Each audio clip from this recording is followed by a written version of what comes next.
बिस्मिल्लाहिर्रहमानिर्रहीम। अस्सलाम वालेकुम स्टूडेंट, कैसे हैं आप सब? ठीक है, उम्मीद करता हूँ ठीक होगा। तो सेकंड ईयर जैसे कि आप जानते हैं हमने अपना चैप्टर 19 को स्टार्ट किया हुआ है। ठीक है, हम एक्सरसाइज के शॉर्ट क्वेश्चन कर रहे हैं। प्रीवियस उसके 3 लेक्चर्स आपको मिल चुके हैं। ठीक है ना, आज हम इस चौथे लेक्चर में, चौथे पार्ट में हम क्या करेंगे, 14 क्वेश्चन स्टार्ट करेंगे। ठीक है, तो पहले आपको मैंने बता चुका हूँ 13 क्वेश्चन हमने कर लिए। ठीक है बच्चों, तो अगर आपके वो क्वेश्चन मिस हो गया तो मेरी 12th क्लास फिजिक्स प्लेलिस्ट में डिस्क्रिप्शन में लिंक है, मैंने उसमें वो लेक्चर्स अपलोड किए हुए, वहां से जाके उनको आप स्टडी कर सकते हैं। नहीं तो आप वीडियोस में जाके सर्च भी कर सकते हैं, चैप्टर 19 एक्सरसाइज शॉर्ट क्वेश्चंस। ठीक है, पार्ट 1, पार्ट 2, पार्ट 3, पार्ट 4। ठीक है बच्चों, तो इसी तरह अगर अभी तक आपने चैनल को सब्सक्राइब नहीं किया तो जल्दी से सब्सक्राइब कर दें और बेल आइकन को प्रेस कर दें ताकि आने वाले लेटेस्ट लेक्चर आपका टाइमली पहुंच सके, आप उनकी तैयारी कर सकें। ठीक है बच्चों, आज चले वीडियो को स्टार्ट करते हैं। तो बच्चों सबसे पहले हमारे पास आता है क्वेश्चन नंबर 14। तो क्वेश्चन 14 में हमें क्या कहा जाता है जी? हमें कहा जाता है कि will hire frequency light eject greater number of electrons और लो फ्रीक्वेंसी लाइट। तो बेटे हमें पूछा गया है कि हाई फ्रीक्वेंसी या लो फ्रीक्वेंसी। हाई फ्रीक्वेंसी ज्यादा इलेक्ट्रॉन इजेक्ट करेगी या लो फ्रीक्वेंसी इजेक्ट करेगी ज्यादा नंबर ऑफ इलेक्ट्रॉन किसी मेटल सरफेस से?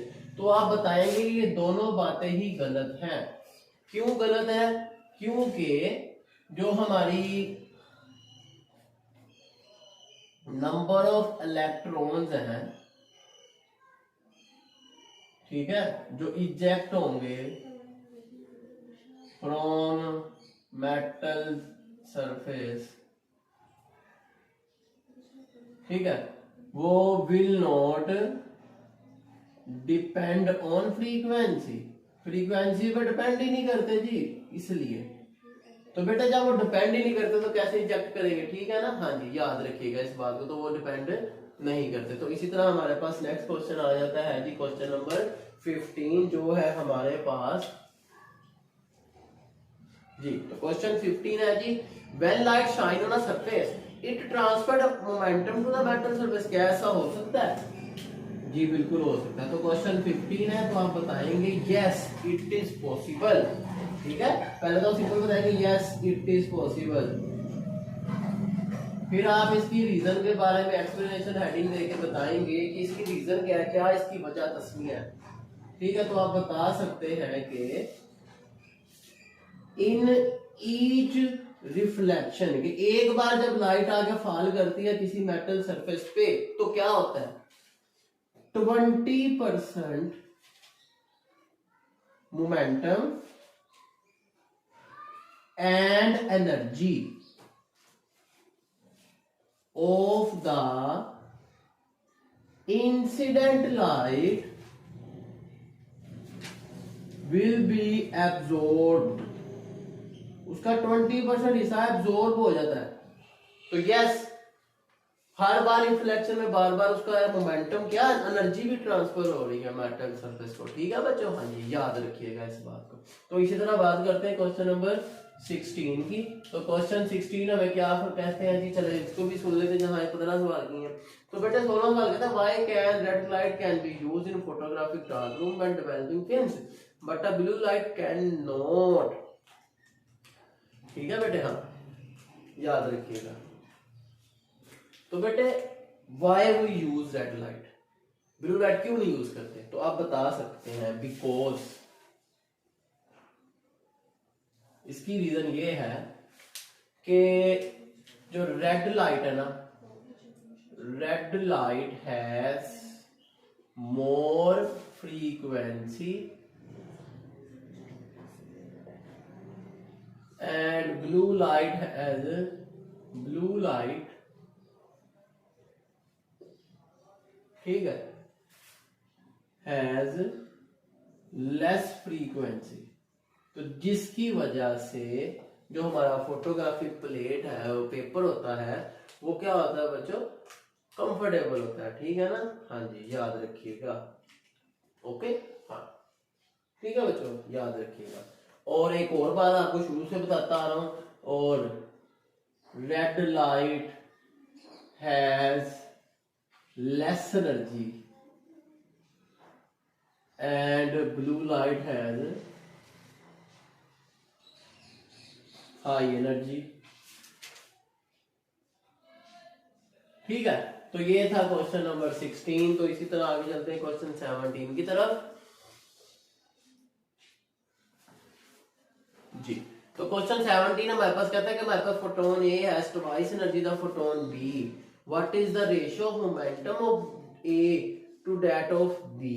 तो बेटे पहले तो आपको पता हो हमें क्वेश्चन 17 में क्या कहा जा रहा है। क्वेश्चन 17 में कहते हैं कि फोटोन ए है, एक फोटोन ए है, अच्छा इसकी एनर्जी को आप कह लें ई ए, और इसी तरह फोटोन बी की एनर्जी को हम कह दें अगर ई बी, और उसने कहा है ए की जो एनर्जी है वो बी से डबल है, ठीक है। मतलब क्या, E A is twice of E B, double है, ठीक है। तो अब उसने पूछा है मोमेंटम की रेशियो बताएं। तो मोमेंटम का आपको फार्मूला पता है, जैसे मैंने फोटोन ए के लिए ए लगाया एनर्जी के साथ और बी के लिए बी, इसी तरह मोमेंटम में भी आपको पता है अगर मैं पी के साथ ए लगाऊं तो ये बात होगी किसकी, ए की, फोटोन की, और बी के लिए बी लगाना पड़ेगा। और आपको पता है फार्मूला ई ए ओवर सी, ठीक है, इसका प्रूफ हमने किया है।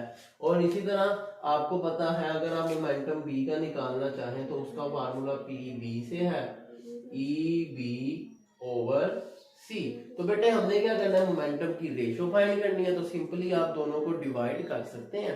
तो देखें जब मैं इनको डिवाइड करूंगा, पी ए रेशियो निकालनी है ना, पी ए ओवर बी मतलब ई ए ओवर ई बी, ये सी से कैंसिल हो जाएगा, ठीक है। अब ई ए की वैल्यू क्या है हमारे पास, 2EB, और ई बी हमारा ई बी ही है, तो रेशो कितनी आ गई, 2 आ गई। तो ये कैंसिल हो गया ई बी, तो रेशो कितने के इक्वल आ गया। आप कहेंगे मोमेंटम उसका 2 टाइम हो गया, 2 आंसर आ गया हमारा, ठीक है। मोमेंटम भी डबल होगा एनर्जी डबल करने से, हैंस प्रूव्ड। ओके बच्चों, हाँ जी। तो चलते हैं क्वेश्चन नंबर 18 की तरफ, टाइम वेस्ट किए बगैर जल्दी से। क्वेश्चन 18 हमारे पास आता है जी। क्वेश्चन 18 में फरमाया जाता है, कहता है why don't we observe Compton effect visible light.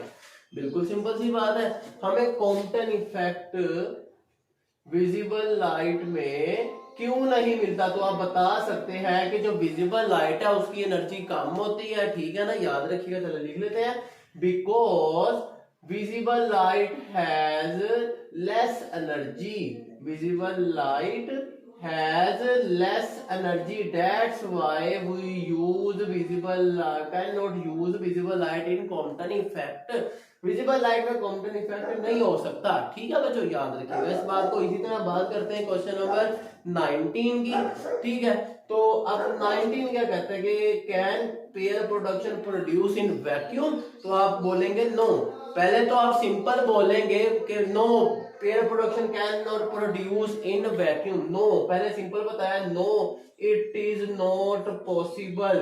फिर आप इसकी हेडिंग देंगे, इसकी हेडिंग देंगे रीजन की, आप बोलेंगे इसकी रीजन लिखेंगे। अब बेटे हम इसकी रीजन हम लिखेंगे, हम बताएंगे there is no heavy nucleus, heavy nucleus, there is no heavy nucleus in vacuum, vacuum में कोई हैवी न्यूक्लियस नहीं है, इसलिए हम कहते हैं that's why pair production can not done. क्योंकि हमने उसकी डेफिनेशन पढ़ी है कि आप एक हैवी न्यूक्लियस की विसिनिटी में से जब एक फोटोन पास करेगा तो वो एक इलेक्ट्रॉन और एक पॉजिट्रॉन प्रोड्यूस करेगा, ठीक है ना। तो जब हैवी न्यूक्लियस ही नहीं होगा तो देन पेयर प्रोडक्शन भी नहीं होगा, याद रखिएगा इस बात को, ठीक है बच्चों। तो ये था हमारा क्वेश्चन नंबर 19। उम्मीद है आपको समझ आ गई होगी। नेक्स्ट वीडियो में हम इंशाल्लाह इन शॉर्ट क्वेश्चन को कंप्लीट करेंगे 20 से 23 तक, ठीक है।